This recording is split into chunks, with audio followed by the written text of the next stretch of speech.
Mungkin Bapak Ibu penasaran tentang lambang bulan sabit yang saat ini itu tidak ada lagi di kubah-kubah masjid atau musola. Yang dahulu sebelum adanya internet ini jelas terpampang lambang muslim itu ialah bulan dan sabit. Tetapi sekarang diganti dengan lapas Allah. Bagaimana keseruannya video ini di dalam mengungkap satu fakta eh, kebenaran bersama Scott. Jangan lupa senantiasa dukung terus channel Hati yang Gembira ini dengan cara like, komen, dan subscribe, serta share, supaya semakin kebenaran diberitakan dan banyak jiwa diselamatkan. Yang telah saya sampaikan ya, dan sebetulnya informasi itu adalah informasi yang telah disampaikan oleh Dr. Jay Smith dan Dr. Odon Lafontaine ya. Nah ini misalnya kita lihat kanal Ustadz Menachem Ali lah ya, Menachem Ali. Ini kita santai-santai aja lah dulu ya malam ini karena ini menurut saya menarik ya. Nah, jadi mereka bikin judul video mereka itu, ini dia, saya kasih tahu sama Bapak Ibu, ini dia, begitu banyaknya channel-channel yang menyiarkan acara itu kemarin. Yang dibahas itu adalah tentang informasi yang saya sampaikan di dalam video saya. Ini banyak kali channel membahas itu. Nih, banyak. Itu artinya ini adalah sesuatu yang sangat serius untuk mereka sehingga mereka merelay acara itu kemarin itu dengan rame-rame ya, kira-kira gitu. Nah, ketika saya menonton itu saya mendapatkan beberapa hal yang menurut saya unik dan perlu untuk dibicarakan. Salah satunya itu adalah tentang klaim Menachem Ali. Berdasarkan analisanya, dia mengklaim bahwa bulan bintang itu secara eksklusif sebagai simbol Islam. Nah, ini yang akan kita bahas malam ini. Jadi, malam ini kita akan membahas tentang klaim yang dilakukan oleh Menachem Ali. Dia mengatakan di dalam video responnya terhadap video saya sebelumnya itu adalah dia mengklaim bahwa bulan bintang itu secara eksklusif sebagai simbol Islam. Tetapi apakah benar demikian? Nanti ini yang akan kita lihat ya Bapak Ibu. Nah, video yang mana yang mereka respon itu, Bapak Ibu bisa melihat di dalam presentase mereka ya. Ini adalah presentase mereka kemarin ya. Nah, ya, ini ada di sini ada Menachem Ali, ada Donditan, ada Kainama, dan ada juga yang satu ini yang masih muda, mukanya masih muda sepertinya ya.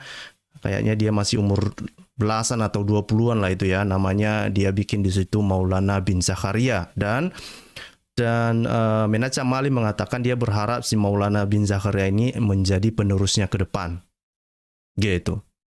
Nah, jadi mereka membahas video ini gitu ya, yang berhubungan dengan koin-koin. Kenapa ini menjadi sesuatu yang sangat serius? Ya, ternyata hal itu menjadi sebuah topik yang mereka harus bahas karena Kainama melapor kepada Menachem Ali. Dia mengatakan bahwa ada banyak orang yang mengirimkan video itu kepadanya dan juga kepada orang-orang yang lain, dan mereka bilang bahwa lihatlah video ini, tontonlah video ini. Dan Kainama kayaknya sepertinya dia kesusahan untuk memberi jawaban. Karena banyak orang mengatakan bahwa lihatlah koin-koin ini gitu ya, yang berdasarkan hasil penelitian Dr. Odon itu. Gitu ya.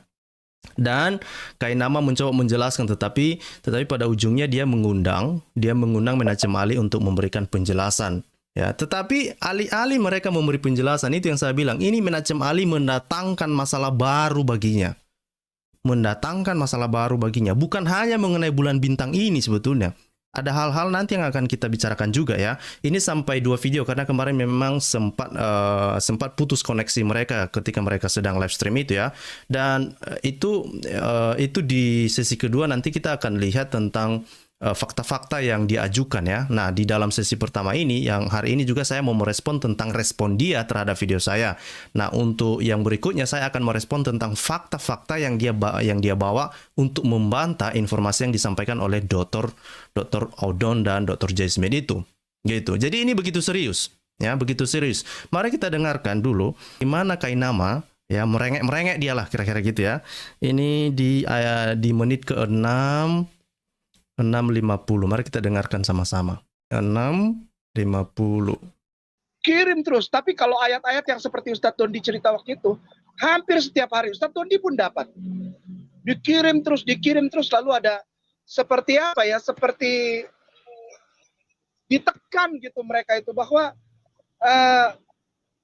apa ya, ini nggak benar gitu. Ini yang kamu percaya, yang kamu imani ini fiktif, tidak ada, dan itu hanya isapan jempol karena tidak ada bukti factual historical evidence.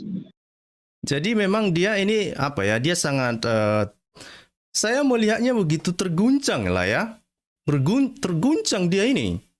Ya, karena begitu banyak orang yang terguncang gara-gara video itu. Karena itu berbicara tentang fakta kan, berbicara tentang bukti-bukti. Dan di dalam video itu, Dr. Odon dan Dr. J itu mengatakan memang ya melalui koin-koin itu keberadaan Muhammad itu nggak bisa ditelusuri. Bahkan kalau misalnya ini coba bayangkan ya, di abad ke-7 itu, katakan misalnya ketika Muhammad sudah menjadi pemimpin yang berkuasa lah pada saat itu ya. Tetapi sampai pada 691 Muhammad atau keberadaan Muhammad itu nggak bisa ditelusuri gitu. Masa koin pun nggak ada gitu untuk mengenang manusia yang sangat penting ini gitu. Kan begitu penting tuh. Gitu ya. Nah, nanti memang ada beberapa alasan yang diajukan oleh Menachem Ali ya. Kenapa hal itu? Kenapa di dalam koin itu tidak ada yang mengindikasikan tentang lambang-lambang Islam ataupun tentang kekuasaan Islam lah ataupun Muhammad lah di dalam koin-koin itu. Dan kita itu yang nanti akan kita bahas ya. Tetapi setidaknya kita bisa melihat ekspresi Kainama di sini, dia begitu terguncang. Oke? Dia begitu terguncang. Karena selama ini kan dia begitu yakin begini begono, bahkan di dalam ceramah-ceramah Maulid Nabi pun yang dia bicarakan Yesus, yang dia bicarakan tentang kekristenan ya kan. Tiba yang masalah koin, terguncang dia Bapak Ibu gitu. Nah terus mari kita dengarkan selanjutnya ya. Begitu. Yang saya kirimkan yang kedua adalah dengan segala rasa hormat kepada Tuan Guruku Ustadz Moreh Menachem Ali, adalah tentang ada koin-koin serta seperti prasasti. Ada dua, yang satu lempengan, yang satu lagi di batu itu. Pada saat itu secara naluriah saja seperti video kita yang kemarin yang sebelumnya tentang Al-Fatihah 150 tahun sebelum Rasulullah. Saya kemarin naluriah aja Ustazi, mohon maaf. Aku mohon maaf sama Ustadz Moreh Menachem Ali. Spontanity aja. Bahwa koin-koin tersebut yang ditunjukkan justru, sekali lagi saya jawab dengan segala kerendahan hati dan permohonan maaf, saya sudah jawab sama mereka lewat, saya rekam voicemail. Lalu saya kirimkan kepada mereka, dan mereka yang sebar di FB-nya mereka, FB group, para jemaah kajian, para sepuh. Saya hanya jawab begini saja, koin-koin itu justru memperlihatkan bahwa pengaruh besar kekuatan serta ada satu kekuatan Islam yang mulai dirasakan oleh negeri-negeri sekelilingnya, yang terutama negeri-negeri yang politeisme, paganisme, merasakan kehadiran dari satu kekuatan monoteisme. Oke. Sebentar. Yang bukan hanya dalam sisi keimanan, tapi juga dalam sisi birokrasi kenegaraan. Oke, jadi kita sudah tahu ya. Pertama ya, dia berkali-kali minta maaf kepada Menachem Ali karena dia menyampaikan jawaban itu. Itu artinya kan dia sendiri nggak yakin bahwa jawaban itu adalah jawaban yang bisa menjawab keguncangan ya, terguncangnya orang yang mempertanyakan tentang keberadaan Muhammad ini dilihat dari kacamata koin itu, gitu ya. Jadi dia berkali-kali minta maaf sama Menachem Ali karena dia telah memberikan jawaban lebih cepat dari Menachem Ali mungkin, dan dia sangat khawatir kalau jawaban itu ternyata salah. Gitulah kira-kira gitu ya. Nah, nanti kita akan lihat apakah memang jawaban itu benar, mendukung dan ada benarnya atau tidak gitu ya.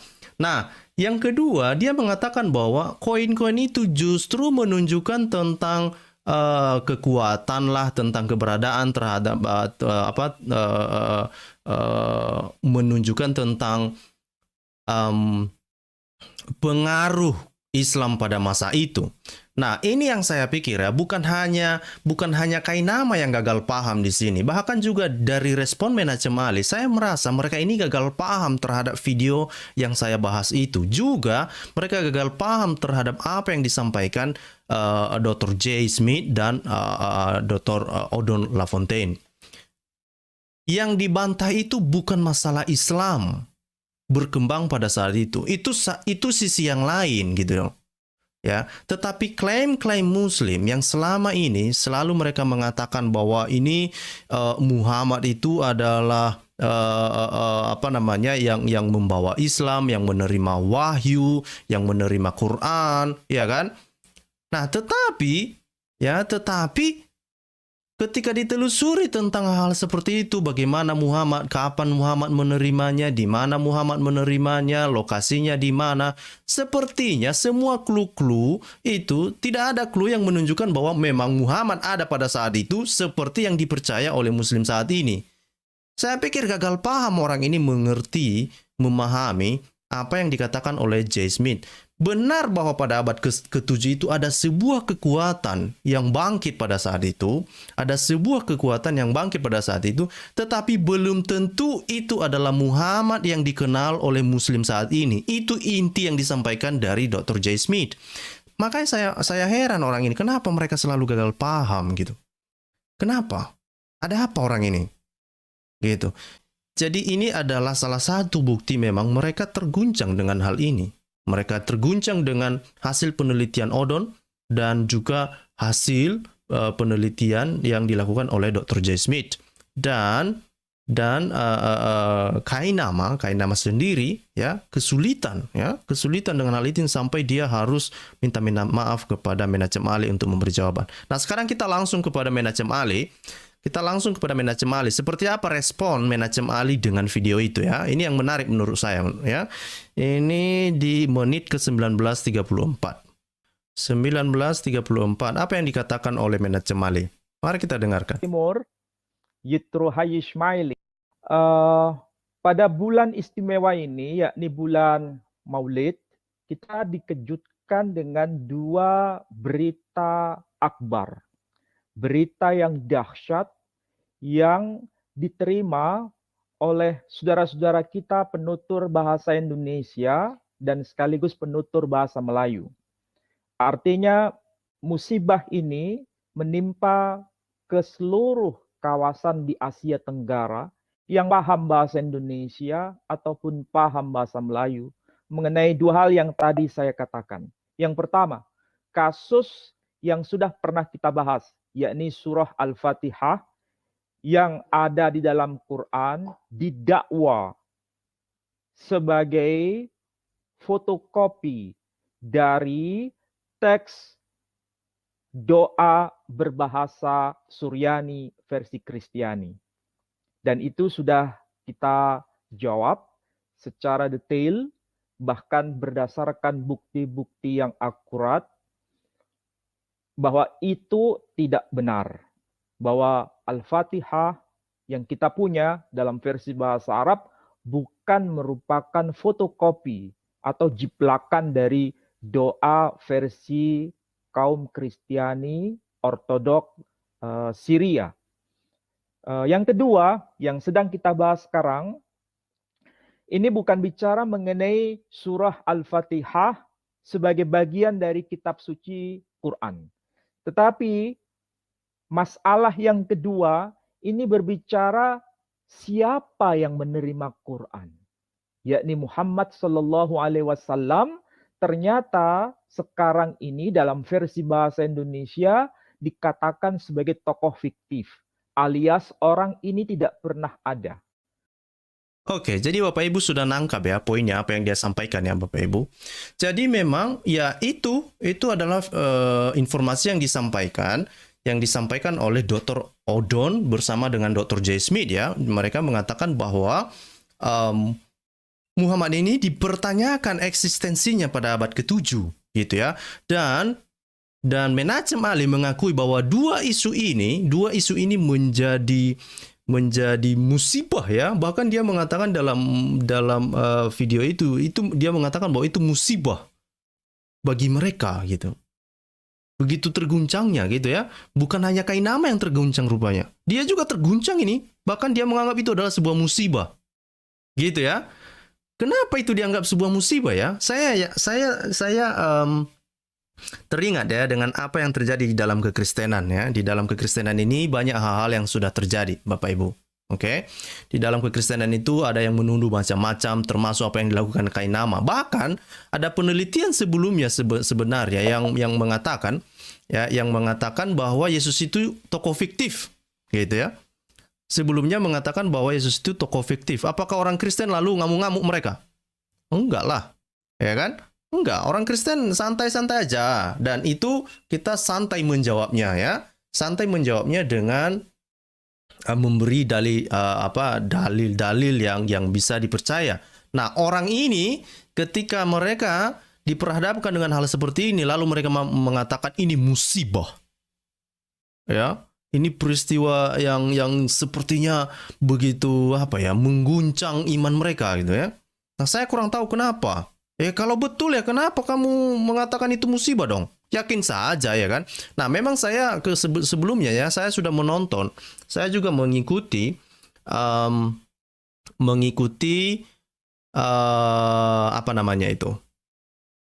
bantahan dia terhadap surah Al-Fatihah itu ya. Salah satu poin yang dia sampaikan di dalam surah Al-Fatihah itu memang dia mengatakan bahwa yang di dalam video itu tidak menunjukkan bukti-bukti apakah surat atau tulisan doa orang Kristen di Syria itu adalah memang betul-betul pada zaman itu.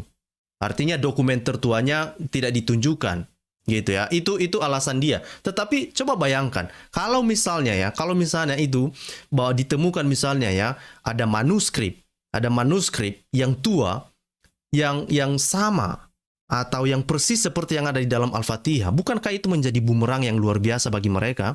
Apa yang dia sampaikan itu kan menjadi bumerang luar biasa. Dan yang kedua, ketika doa orang Kristen di Syria itu sudah menjadi turun-temurun, dan ternyata misalnya itu mungkin narasinya ataupun tematiknya lah ya, atau misalnya kita bilang itu rohnya doa itu ya, gaya bahasa doa itu ada kemiripan di dalam surah Al-Fatihah gitu ya.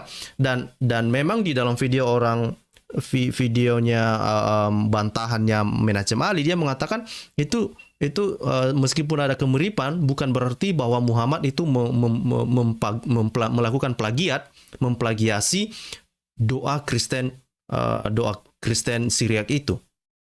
Ya, tapi kan tetap aja pertanyaannya, kenapa bisa mirip? Kan gitu. Memangnya rupanya duluan Muhammad daripada orang Kristen Syria. Ya kan? Tapi katanya dari Allah. Itunya sebetulnya pertanyaan. Tapi katanya dari Allah. Masa mirip-mirip sih? Itu sebetulnya yang ditanya pada surah Al-Fatihah itu, dan itu menjadi viral ya. Nah, musibah yang kedua yang menurut dia itu adalah tentang masalah koin-koin Odon. Ya kan? Koin Odon ini Bapak Ibu nanti bisa melihatnya di sini. Ini saya ini ya. Nah, ini video tentang koin Odon ini. Nah, mungkin Bapak Ibu belum menontonnya. Saya menganjurkan Bapak Ibu untuk menonton video ini karena ini sangat menarik Bapak Ibu. Oke? Tentang koin-koin ini ya. Dan di dalam presentase Menachem Ali, dia juga membicarakan tentang koin ini. Oke? Termasuk simbol bulan bintang yang ada di dalam koin ini. Mari kita langsung saja kita dengarkan apa yang dikatakan oleh Menachem Ali, terhadap koin tersebut ya. Mari kita dengarkan sama-sama. Ini ada di mana ini? Ya, ini saya cek ya. Oke, ini dia.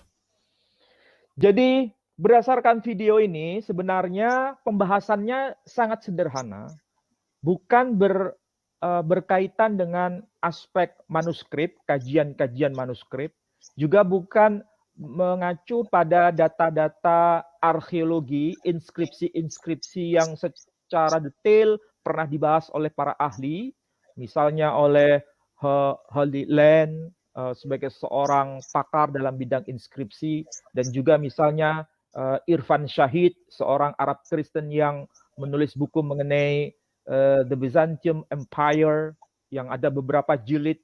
Itu saya kira buku-buku akademik yang diakrabi di kampus-kampus ternama. Tetapi tidak itu yang dibahas. Namun pada video ini hanya berkutat mengenai lempengan-lempengan koin atau mata uang yang ditemukan, dan bahkan menjadi koleksi khusus dari dua orang yang sedang berdialog dalam versi bahasa Inggris itu, yang kemudian diterjemahkan ke dalam bahasa Indonesia. Salah satunya adalah J. Schmidt. Saya kira Ustadz Kainama tahu siapa itu J. Schmidt.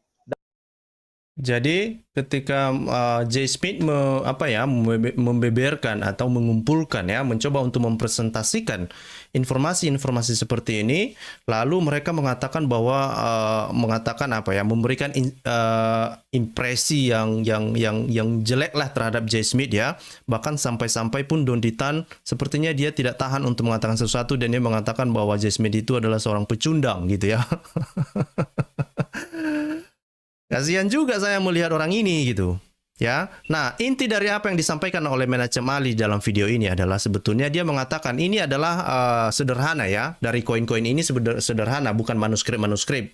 Ya, hanya berhubungan dengan simbol-simbol, dan Menachem Ali mengatakan bahwa untuk memahami simbol-simbol ini ada begitu besar, ada banyak ruang-ruang penafsiran lah, kira-kira gitu. Berbeda kalau misalnya itu adalah sebuah manuskrip tertua, itu berbeda, ya.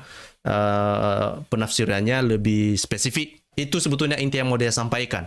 Dan dia mengatakan bahwa adanya simbol di dalam koin ini, ada simbol tanda salib di dalam koin ini. Ini tidak berarti bahwa itu adalah itu tidak berarti bahwa Islam tidak ada atau tidak ada indikasi terhadap keberadaan Muhammad. Ya, saya setuju dengan hal itu yang dibilangnya. Intinya bahwa koin yang ditemukan pada masa ini, ada pada tahun 644 loh Bapak Ibu. Udah, yang ditemukan, koin ini ditemukan sekali lagi, ditemukan pada atau diperkirakan lah itu dibuat pada tahun 644 dan 656, ya, selama kekhailafan Utsman ibnu Affan, ya, selama kekhailafan Utsman ibnu Affan. Jadi perhatikan, itu jauh setelah Muhammad meninggal, dan koin ini tidak ada indikasi tentang keberadaan Muhammad. Memang betul yang disampaikan oleh Menachem Ali, memang betul yang disampaikannya. Memang tidak ada indikasi koin ini mengatakan bahwa tidak ada tentang keberadaan Muhammad. Betul. Ya, sama, kita juga merasa begitu, bahwa koin ini menunjukkan keberadaan Muhammad tidak terdeteksi. Sulit untuk mengatakan apakah Muhammad ada di zaman ini atau tidak. Kenapa? Karena koin ini saja justru simbol-simbol kekristenan yang masih eksis.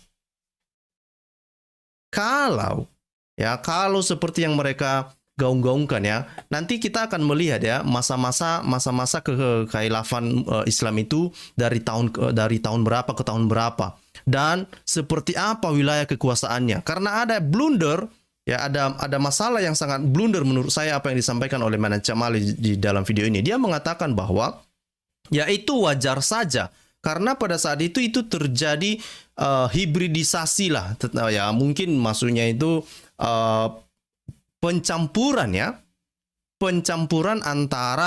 antara keyakinan itu yang bisa itu merujuk kepada apa yang terjadi pada koin-koin itu. Itu alasan dia. Ya, tetap saja Muhammad nggak nampak di situ.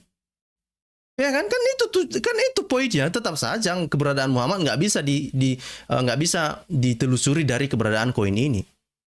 Bagaimana ya Menachem Ali ini? Kan memang itu tujuannya, kan memang itu informasinya, gitu ya. Nah, dan Menachem Ali mengakui itu. Memang dia mengatakan, ya, itu kan tidak menunjukkan bahwa Muhammad tidak ada. Betul, tetapi di mananya?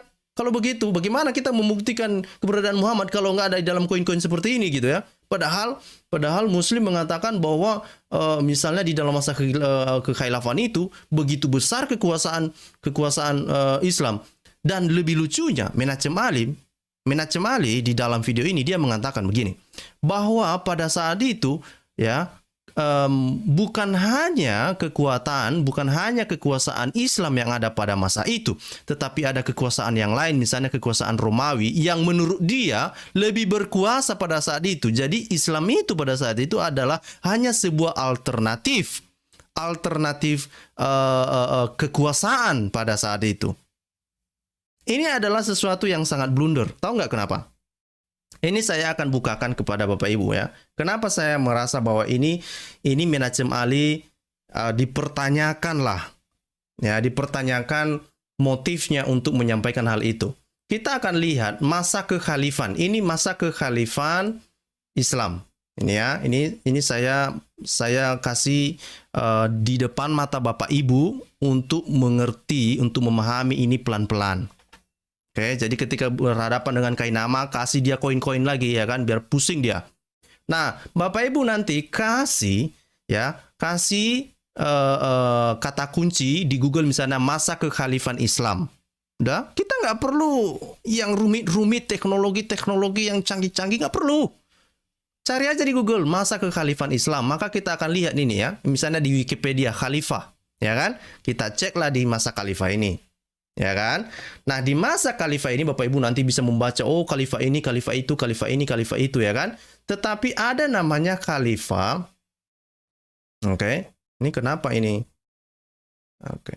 Nah, dan di dalam masa keislaman ini ada ya masa, namanya ada beberapa masa kekhalifan ya. Misalnya ini dibilang khalifah utama.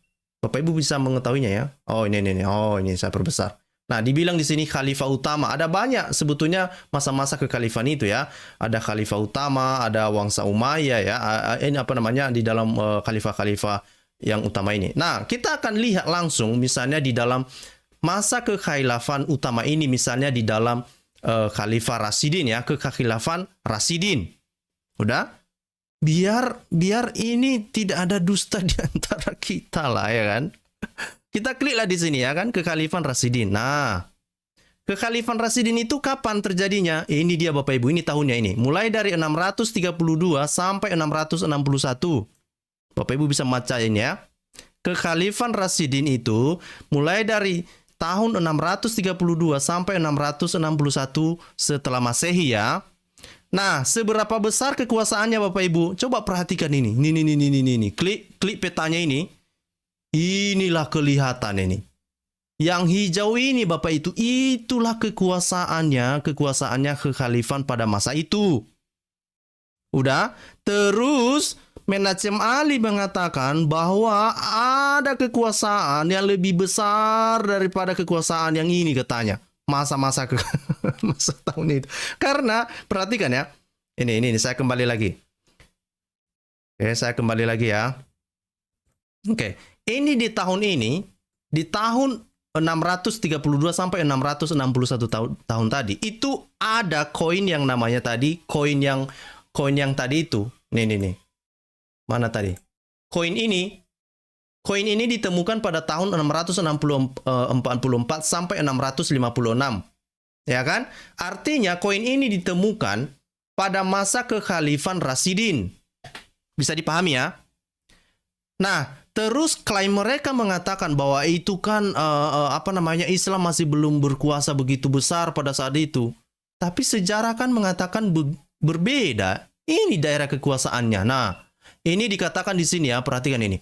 Kekhalifah Rasidin adalah kekhalifan yang berdiri sejak wafatnya Nabi Muhammad pada tahun 632 Masehi atau tahun 11 Hijriah.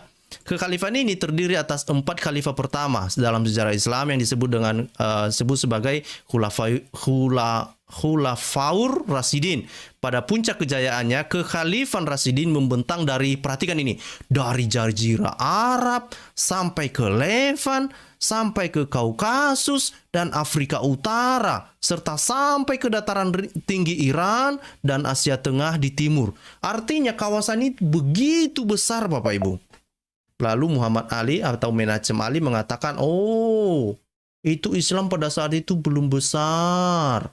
Kekaisaran Romawi masih lebih berkuasa. Itu kekuasaan Islam itu pada masa itu masih hanya sebuah alternatif. Gimana ya orang ini?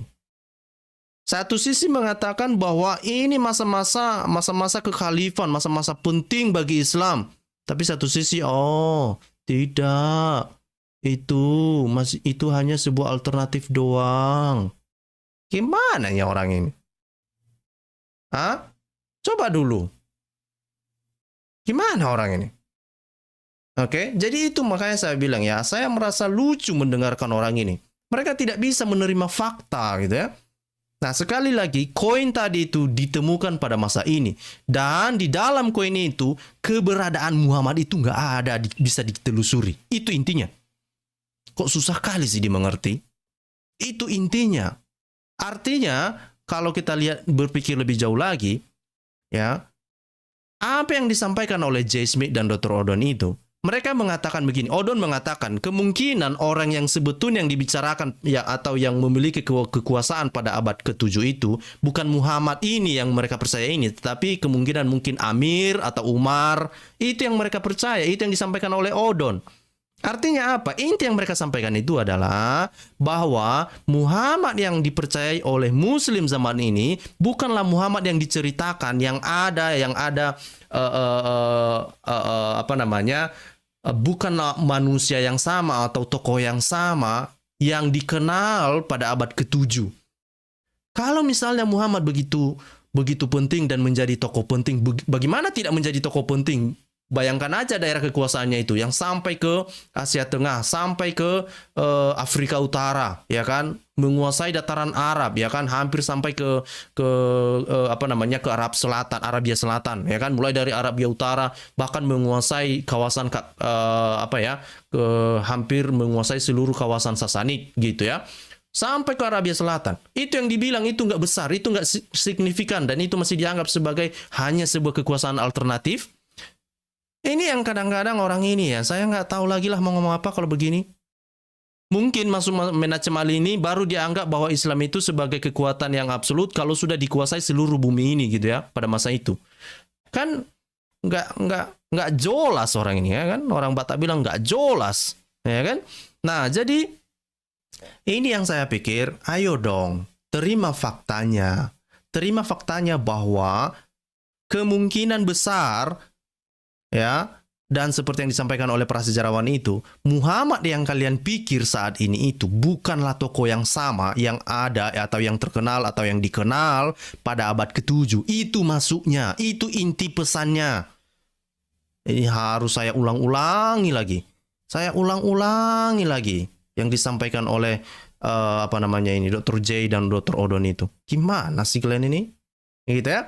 Nah, kita kembali. Nah, ada lagi blunder yang disampaikan oleh Menachem Ali di dalam presentasi mereka. Ya, tentang itu mengenai topik kita hari ini, tentang bulan bintang. Oke, kita akan menuju ke bulan bintang ya.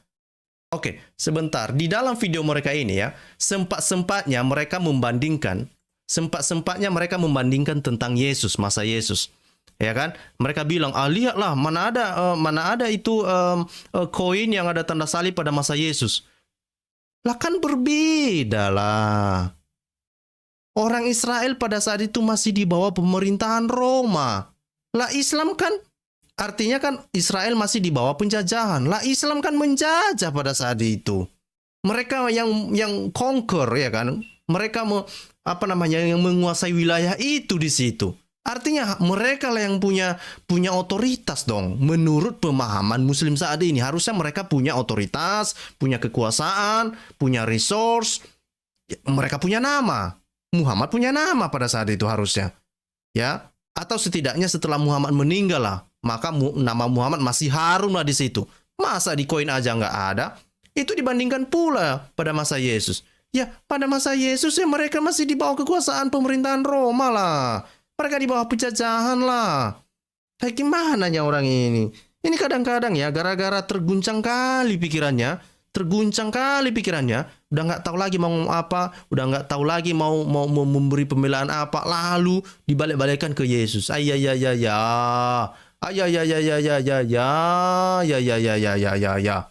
Ngapain? Kau jawab aja lah. Kau jawab aja. Katakanlah misalnya begini. Kalaupun kisah Yesus itu misalnya adalah sebuah kisah yang tidak bisa ditelusuri. Apakah itu kamu mau pakai? Oh, lihatlah Yesus karena nggak bisa ditelusuri ke sejarahnya, maka Muhammad nggak apa-apa juga nggak bisa ditelusuri ke apanya sejarahnya. Kan cara berpikir orang yang IQ rendah itu menurut saya. Jangan begitu kalian berpikirnya. Ayo dong, Menachem Ali, agak-agak lebih tajam sedikit analisanya. Termasuk Don Ditan. Kemarin ini yang membawa tentang masalah ini adalah Don Ditan ya, yang membawa menampilkan ayat-ayat firman Tuhan ini. Karena ini berhubungan dengan dirham, ya, berhubungan dengan dinar gitu ya. Yang Yesus suruh untuk membayar kepada kekaisaran Roma. Itu artinya bahwa memang pada masa itu mereka di bawah kekuasaan pemerintahan Romawi. Ya jelaslah belum ada koinnya mereka bukan yang berkuasa kok. Gimana ya orang ini? Saya kadang-kadang yang kasihan juga melihat Don Ditan ini, dan saya perhatikan Kainama di situ, dia anggu aja. Gimana? Brother, nggak apa-apa kalau Muhammad nggak bisa ditelusuri pada abad ke-7. Kenapa, brother? Karena ternyata tidak ada juga koin kekristenan pada masa Yesus, brother. Gimana lah ini? Ya kan? Nah, kita lanjut ya. Ini yang menurut saya blunder luar biasa. Ini di koin ini. Oke. Atas penjelasan seseorang tanpa ada dasar keilmuannya. Nah, coba perhatikan nih ya. Mungkin ini ada perdebatan. Di yang warna hijau, yang di kotak-kotak itu, ya, di bagian tepi, yang warna hijau, itu ada simbol-simbol. Simbolnya itu semacam bulan sabit. Masalahnya begini, apakah simbol bulan sabit itu simbol Islam? Itu satu. Kedua, kalau seandainya simbol bulan sabit itu bukan simbol Islam, lalu simbol dari imperium apa? Imperium Romawi atau Imperium Persia? Nah, dari penjelasan dua tokoh ini, salah satunya J. Smith, mengatakan bahwa ini adalah bagian dari simbol kekaisaran Persia. Ya, tapi kita cermati, kalau simbol kekaisaran Persia, agamanya itu resminya adalah agama Zoroaster. Itu tidak mengenal simbol yang disebut bulan sabit. Tidak. Nah, perhatikan di sini Bapak Ibu. Ini yang menurut saya sangat-sangat blunder. Tahu nggak kenapa? Karena dia bilang, apakah ya bulan bintang ini punya Islam eksklusif sebagai simbol Islam atau bukan? Maka untuk memahami itu dia bilang, berdasarkan penelitian atau berdasarkan pernyataan-pernyataan dari Dr. J. Smith, baik itu juga Odon mengatakan bahwa ini bulan bintang itu adalah berasal dari kerajaan Persia yang merupakan sebetulnya dipengaruhi oleh imperium sebelumnya ya, dan termasuk juga misalnya kepercayaan mereka yang ada hubungannya dengan apa yang disampaikan oleh Menachem Ali tadi itu ya, misalnya Zoroastrian itu. Nah, Menachem Ali mengatakan bahwa lambang kepercayaan Zoroastrian itu adalah elang terbang itu ya, elang yang bukan elang terbang, elang yang mengepakkan sayapnya itu, dan dia tidak tahu bahwa lambang bulan bintang ini sudah ada sebelumnya. Dia hanya mengatakan itu agama resmi dari Imperium Persia ini adalah Zoroastrian yang lambangnya begini begono, yang lambangnya itu adalah elang bersayap itu, katanya kan. Lebih blunder lagi ini saya kasih biar saya tunjukkan sama Bapak Ibu di menit 48. Lebih menarik apa yang disampaikan di sini Bapak Ibu. Hasil riset Edwin M. Yam, karena beberapa dokumen yang dibahas dipakai adalah simbol semacam elang mengepakkan kedua sayapnya. Nah, itu yang dibilangnya ya, bahwa memang agama Zoroastrian itu menggunakan lambang elang yang mengepakkan sayapnya. Itu betul itu yang disampaikannya. Tetapi bukan berarti bahwa hanya itulah simbol-simbolnya. Dan bukan hanya itu ya, yang blunder itu adalah ketika dia mengatakan bahwa simbol bulan bintang itu adalah eksklusif untuk Islam. Mari kita dengarkan apa yang disampaikannya. Itu yang kita bisa lihat dalam konteks tradisi Zoroaster. Nah, masih tersisa satu pertanyaan. Lalu simbol bulan sabit itu apakah memang tradisi Zoroaster ataukah tradisi Kristiani? Kalau tradisi Kristiani tidak pernah dipakai simbol itu. Tinggal satu pertanyaan sekarang. Kalau bukan simbol Kristiani dan bukan simbol Persia, lalu simbol apa? Satu-satunya jawaban adalah simbol Islam. Bapak Ibu sudah dengar apa klaim dia? Saya putar lagi. Persia, lalu simbol apa? Satu-satunya jawaban adalah simbol Islam. Saya putar lagi biar Bapak Ibu mengingat apa klaimnya Menachem Ali dan Kainama angguk-angguk kepala dan Donditan merasa terkagum-gagum dan Maulana bin Zakaria merasa terkagum-gagum. Saya putar lagi ya kan? Persia, lalu simbol apa? Satu-satunya jawaban adalah simbol Islam. Apalagi di situ ada tertulis kalimat berbahasa Arab. Tolong. Oke, dia mengklaim begitu. Sekarang kerjaanmu lah sekarang Menachem Ali untuk ya mudah-mudahan kamu tidak dikata-katai oleh Muslim. Mudah-mudahanlah kamu tidak diserang sendiri, artinya dikata-katai yang enggak lah ya oleh Muslim sendiri ya. Kenapa? Mari kita lihat ini dia Bapak Ibu. Nggak tahan saya ketawa, betul. Inilah tentang bulan bintang itu Bapak Ibu. Ini dia. Ya kan? Yang diklaim oleh Menachem Ali secara eksklusif untuk Islam, dan ini juga yang dipercaya oleh Islam saat ini loh, termasuk Imam Murah. Dipercaya bahwa bulan bintang itu adalah eksklusif untuk simbolnya Islam.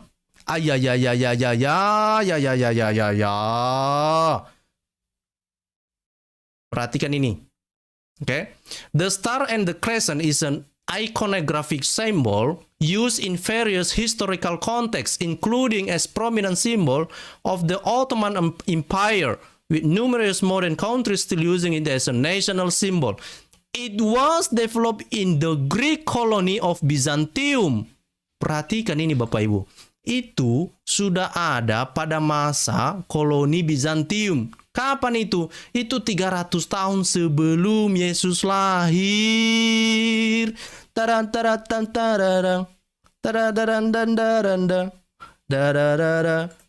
Tapi kata Muhammad Ali tadi, ya kan? Menachem Ali mengatakan itu simbol Islam. Rupanya itu sudah ada 300 tahun dan itu sudah ada masa koloni Yunani pada era Bizantium.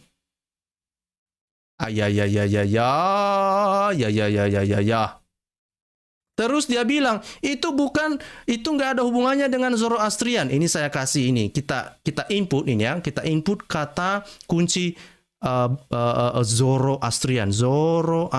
Ini dia Bapak Ibu. Ini ada ini kata Zoroastrian. Artinya apa? Zoroastrian pun menggunakan simbol itu. Ini dia. Masa kapan ini? Zoroastrian Mah and Mitra. Perhatikan ini. Ini lambang-lambangnya ini.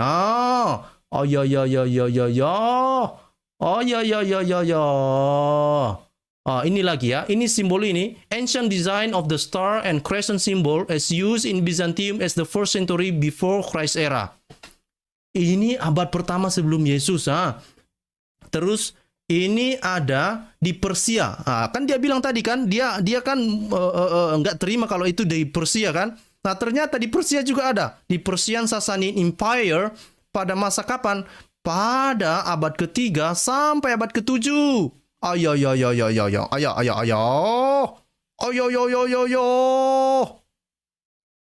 Gimana ini? Makanya saya bilang ya, teman-teman muslim ini jangan asal mangap kalau ngomong. Ya. Cek dulu. Nah, ini lagi apa lagi? Kita lihat ini simbol-simbolnya ini. Ini semua ini, bulan bintang ini semua ini. Ini. Ceiling depicting ceiling depicting the Neo-Sumerian king Ibisin seated with a star on the dingir, a crescent adjacent to him. Ini sudah ada simbolnya ini. Kapan ini ada ini? Ya kan? Ini sudah masa lalu, ya. Jauh ini simbol ini, bulan bintang ini. Ini kapan ini? Ya. Depicting the emblems of Ishtar, Venus, Sin, Moon, and Samas, Sun. Nah, ini adalah apa namanya? Yang ada di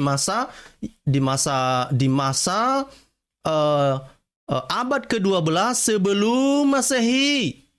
Abad ke-12 sebelum Masehi. Abad ke-12 sebelum Masehi.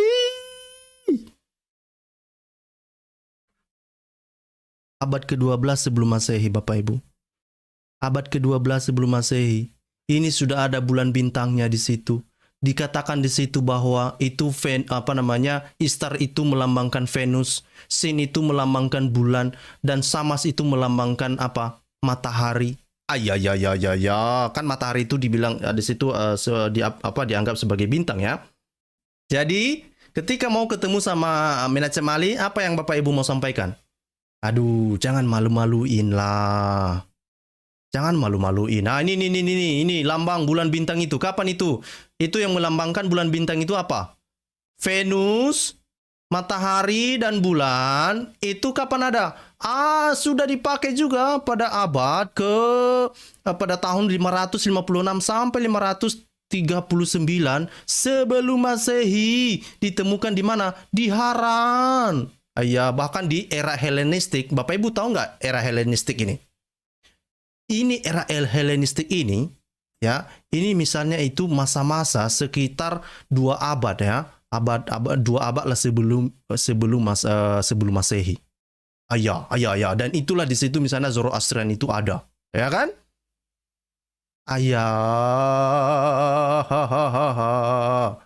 Bagaimana ini Menachem Ali? Ya mudah-mudahan kamu tidak dicibir oleh Muslim sendiri ya Bapak Ibu. Mudah-mudahan Menachem Ali itu bisa tidur malam ini, ternyata itu bukanlah simbol yang eksklusif untuk Islam.